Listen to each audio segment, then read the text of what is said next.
questions from Roland Castro of Abante Tonight, Showbiz Police, and Marisol Academy tonight. Okay, for Ate Clang, ano ang pinagkaiba ni Clang noong bago pumasok at paglabas ng PBB? Well, siguro yung Clarice ngayon, masasabi ko po na mas may tiwala na sa sarili, mas may self-confidence na, mas alam na yung, mas hindi na takot, kasi mas malaya na rin ako, wala na akong tinatawi. Yun ang nararamdaman ko talaga ngayon eh. Compared before, na feeling ko, parang may naka-act na, parang may isang pumipili. Ngayon, na wala na akong tinatawa ng really open because sobrang mas may self-confidence ako talaga. Sana, mas magandang pa. Konti pa. With the help of people po na nagmamahal sa akin ngayon sa paglabas, hindi ko rin talaga in-expect na embrace nila ako ng gano'n. Akala ko talaga paglabas ko puro bashers. Baka maraming maraming yung ayaw sa akin. But ayun, meron naman, marami naman kahit pa paano ko nagmamahal. So yun, nakakatulong din ng boost yung confidence ko. So, we're so happy, Ate Clang. Grabe, kailangan pa ba ng confidence boost? Yes, and I'm so happy din na ngayon po talaga nakita na nila yung side ko na ayun, na hindi ko talaga napapakita before. Kasi lagi na pag kumakanta ako, tahimik ako eh. Kinakabahan kasi ako lagi. Pag once makakanta ako, lagi ko kinakabahan. So, I'm so happy na nakita nila yung Clang side ko. Hindi na si Clang lang. I love it. Thank you so much, Ate Clang. Okay, ito naman kay Cyril. Okay. Kamusta yung experience mo nung walang cellphone at nung magkaroon ulit ng cellphone paglabas ng bahay ni Kuya? Ako po personally, hindi naman din po ako mahilig or tutok na tutok sa phone. Mag-phone lang po siguro ako kapag kailangan sa work, kapag may kailangan sagutin, asikasuhin. Pero hindi naman po ako yung addict na parang namamatay yung cellphone na yung makahinga. Hindi naman po ako gano'n. So, na-enjoy ko po siya. Para po siyang detox. Hindi ko naman siya inanap-hanap. Hindi rin ako gano'ng nag-adjust paglabas. Hindi rin ako yung nangapa, gano'n. Doon marami lang nalimut ang password. Pero hindi naman yung ano ba to, ganyan. Hindi naman gano'n. Parang ayun lang.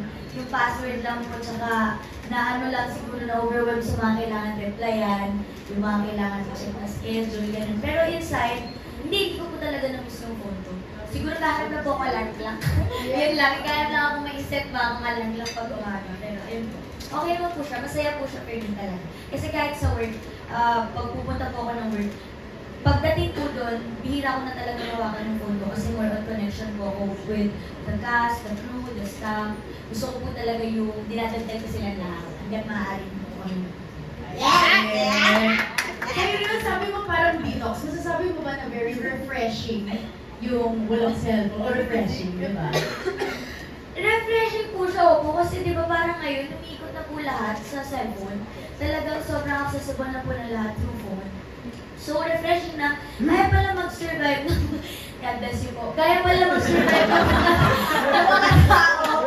Kaya pala namin mag-survive at mag-enjoy for a month or sila more than nang walang gadget, walang kahit anong balita from outside world. Refreshing siya kasi at tahimik eh. Kaya pa wala kang inisip na, hala, baka may nasabi sila sa ginawa kong ganito. Parang gawin mo kung anong gagawin mo ngayon, kinabukasan wala ka namang malalaman kung anong ginawa, kung anong paki nila sa ginawa mo kahapon. Parang ganun. So, refreshing siya. Breath of fresh air na. I love it. Wala overthinking. Ganon. Thank you so much, Cyril. Okay, ngayon naman for Bianca. But before our question, Bianca, congratulations. We are trending number 4 in the Philippines. Bianca, like Preston. Okay, so Bianca, ang question is, pinanood mo ba ang mga comments sa'yo ng mga housemates mo at nung na-nominate ka? If yes, anong honest na naramdaman mo? Well, dito naman sa bahay ni Kuya and even outside, naniniwala ko na dapat naman talaga hindi tayo tumigil sa pag-grow. So, upon hearing that, I really took it as constructive criticism in order for me to become a better friend, a better person. So, I really took it lightly. Every time naman nagkakaroon ng ganong klase mo sa palito sa loob ng bahay, my first time ever I remember was with Ate Clang. Yung mga ganong bagay, talagang hindi naman dapat talagang dinidibdib because it's all really coming from a place of love.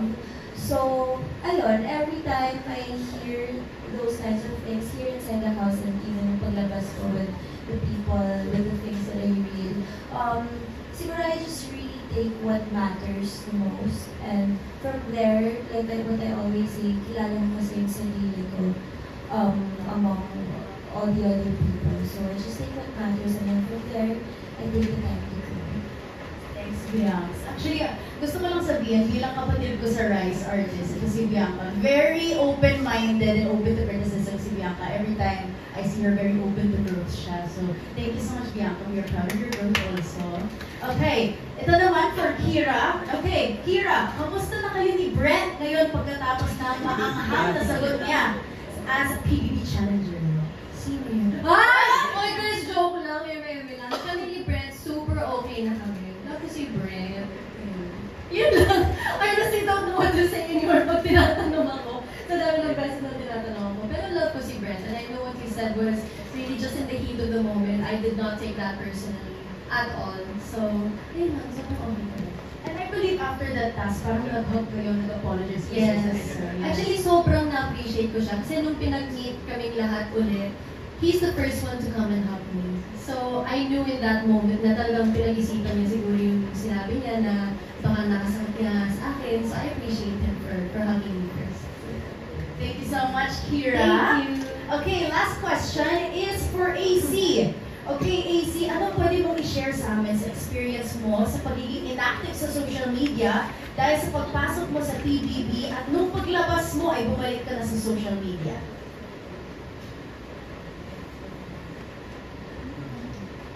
I think nakamute si AC. Yes. Go. I think same naman po as what Cyril said. It was a detox for all of us. It was very refreshing. At first, medyo natatakot po ako because I feel like my life was surrounded by social media and, you know, dancing, trends, all of that. Pero the second I was in PBB na din po, hindi ko na po hinahanap. And I'm trying to continue that sa labas. Na I have face-to-face conversations, I try to be off my phone. I don't really read social media much na din po. I really only go on to post. And yeah, it's been really nice keeping that clean, not toxic mindset. But yeah, yun po. It was a vacation-ish. Thanks so much, AC. O, diba? I love it. Parang you're practicing presence, diba? Being present in the moment. Thanks so much, AC. And thank you as well to Roland Castro of Abante Tonight Showbiz Police and Marisol Academy tonight. Next up naman, we would like to call on Gia Bote of When in Manila. Hello. So this question po is for Easy. So hello. If you had stayed a bit longer inside Kuya's house, which task or challenge do you think you would have excelled in and why? Okay, aside from all of yung mga sayaw po, yung na-indict ko talaga ako sa task nila, I don't know what it's called, but yung tindana, with the ball and the stick. Diba nyo na talking about? Na-stress ka ba? Hindi kasi yung ball and stick, tapos kailangan nyo po yan. Because I knew that since I was a kid, ginagawa ko na talaga yun as a hobby. Naging trend po siya sa Canada a very long time ago. So I felt like I could have excelled in that task. Thank you, AC. Then for Emilia Thank you, naman, relate on the question, would you rather win the wild card and re-enter the house without Michael or stay evicted alongside him? I'm gonna stay evicted with my duo, although it would have been amazing to come back to the house. Siyempre, hindi ko iwan yung kapatid ko. Thank you, Emilio. And then, next naman, for Kira. So, if you had stayed a bit longer inside Kuya's house, what aspect of your life do you think you would have been able to share more with your housemates? That's a tough one. I think I shared quite a lot about my family when I was still in the house. I think the best answer to that question is really how much of a friend that I could be. Kasi kung kailan po ako na-evict, that was the time that I was really starting to, to warm up to everybody in the house. So when it got cut short, parang sayang, yun eh. Pero I think if I were to stay a bit longer, they would get to see what I would be like as a friend, how much I care for others, and how much I like to to be there for them. Yeah. Thank you. Yeah. And then next. Next na is for Cyril. So how different is the Cyril we see now compared to the Cyril before your PBB journey? Siguro po yung sa'yo na yung mas nag-aayos na siya. Mas mukha na siyang tao. Kasi dati lang pakilang sa itsura ko eh. So kaya medyo presentable na. I do my best talaga na parang contact ng sino-sino para manghingi ng help, para mamukhang presentable. Dati kasi lumalabas ako ng may puti-puti pa na spot dito, pag may pimple, wala akong pakialam. Ngayon parang kahit paano nag-lifted, kahit paano susuklay, wow, may suklay ko. So yes, ayun, parang feeling ko mas presentable na siya ngayon and mas careful na siya sa actions niya kasi nga dito, di ba, parang yun yung bilin sa akin talaga ng tatay ko nung papasok ako, huwag kang galaw-gaw. Kasi nga magaslaw ako, so parang sabi niya, mag-ingat kasi kilos mo, mga gagawin mo, yung upo mo, yun kasi lagi nang pinagawain sa bahay, para daw kasi ako may something sa gitna kapag lagi ang nakapaganda. So ayun, feeling ko ngayon, I'm more presentable, I'm more demure. Wow! I'm demure, yeah! Ayun lang, mas may alaga na ako sa sarili ko now. Thank you so much for that very wonderful question. Next na ako kay her mom, at Clam. So, you had a lot of iconic moments on the show. Is there anything you regret or wish you had done differently? Siguro yung Europa. Tingalungan. Hindi, for me, siguro yung OA moment namin. Siguro, sana mas nahandle ko siya ng maayos or mas sinaba ko pa yung pasensya ko or mas sinawa ko yung pag-unawa ko para medyo naiwasan na yung ganung harapan, di ba? Actually, talaga hindi ko na rin naiwasan that time. Siguro nagkalumaran yung emosyon, yung pressure as a task leader, yung wala pa kaming oras para magsalita. So, ayun, siguro sana mas na-handle ko siya ng maayos. So, Bianca, I'm so sorry. Oh, I'm sorry. Hindi, sorry. So, ayun, at saka yung nalasing ako. Sana pala medyo... Nalasing ka mo? Sana pala medyo, hinay-hinay ako. Di ba, parang naman, hindi na nadami si Shubi sa lapel. So, ayun, yun naman. Pero, nevertheless, sobrang, ang saya naman ng memories na yun. Actually, gusto ko siyang ulitin.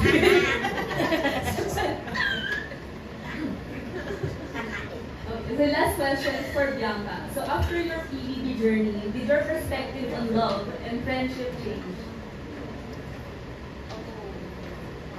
Wow. Ako naman, siguro one of the major things that I learned inside this house is that no relationship or friendship is picture perfect.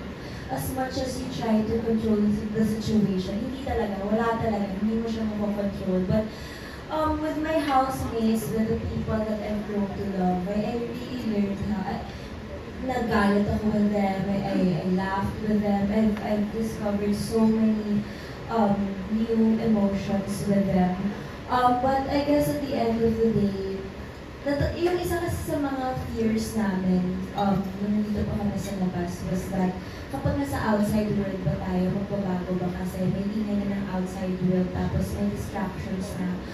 But one thing na pinangahawakan ko talaga yung namin lahat is that at the end of the day, we really choose each other. So I guess that's one of the main things that I do is panindigan yung isa't isa, yung friendship na at yung pamilya na buo namin dito sa People stable and busy. Yes, thank you, Gia Boke of When in Manila. All right, thank you so much. And that concludes our questions or our question and answer portion with our friends from the media. Thank you to our friends from the media for being here.